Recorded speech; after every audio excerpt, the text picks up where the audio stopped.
This is the moment a Russian missile hit Kyiv's main children's hospital. In a rare daytime attack, Russia launched a barrage of missiles on cities across Ukraine on Monday. Dozens were killed, officials said.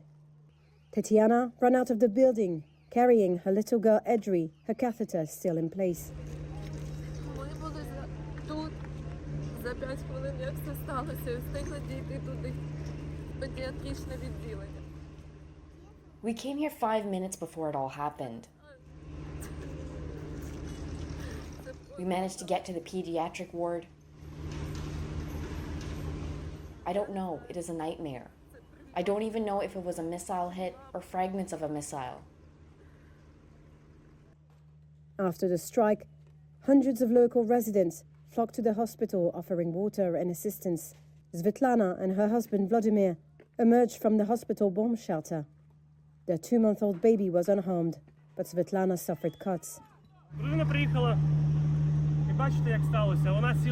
My wife has come here. She drove here. Then it all started.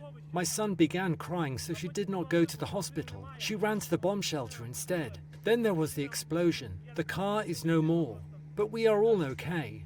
There was not enough time for the baby to get scared. But you see what's going on here.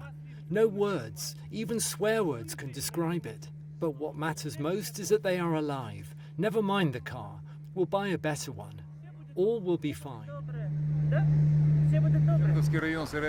Kyiv Mayor Vitaly Klitschko said emergency service workers could hear people under the rubble and were racing to save them. The attack on the capital was one of the largest of the war, he added. After the attack, President Volodymyr Zelensky, who was in Poland for a news conference, held a minute of silence and said Ukraine would retaliate for the strikes.